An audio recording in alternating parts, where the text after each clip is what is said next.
માંગરોળમાં કોઈ પણ પ્રકારની ઇમરજન્સી સારવાર માટે ક્યાંય દૂર હોસ્પિટલમાં જવાની હવે જરાય જરૂર નથી, કેમ કે આપણા માંગરોળમાં હાજર છે વિનાયક મલ્ટીકેર હોસ્પિટલ. ભાઈ અહીંયા અદ્ભુત અને આધુનિક ફેસિલિટી છે, જેમ કે operation theatre, X-ray, sonography, laboratory, medical, emergency room, dressing room. અરે અહીંયા ડોક્ટરની ટીમ તો જુઓ, જનરલ સર્જન, ગાયનેક એટલે કે જે સ્ત્રી રોગના નિષ્ણાંત હોય છે, સ્નાયુના ડોક્ટર એટલે કે ભાઈ તમારે ફિઝિયોથેરાપી, તમારે કસરત થઈ જાય, અરે ઓર્થોપેડિક સર્જન, અરે જોરદાર નિષ્ણાંત ડોક્ટરોની ટીમ છે.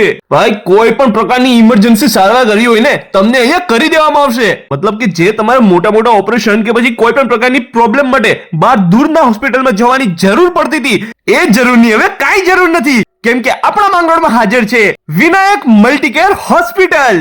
તો ચાલો હું તમને સરનામું જણાવી દઉં. માંગરોળ કેશોદ બાયપાસ ચોકડીથી સીધા તમે પોરબંદર હાઈવે ઉપર જશો એટલે ભાઈ તમને ઓલ લકી ફૂડ દેખાશે. ત્યાં ઓલ લકી ફૂડ ની પાસેની જ ગલી એટલે કે કાવેરી મોટર્સ ની સામેવાળી ગલીમાં તમને વિનાયક મલ્ટીકેર હોસ્પિટલ દેખાઈ જશે. બસ અહીંયા જ આવીને તમે કોઈ પણ પ્રકારની સારવાર કરાવી શકો છો.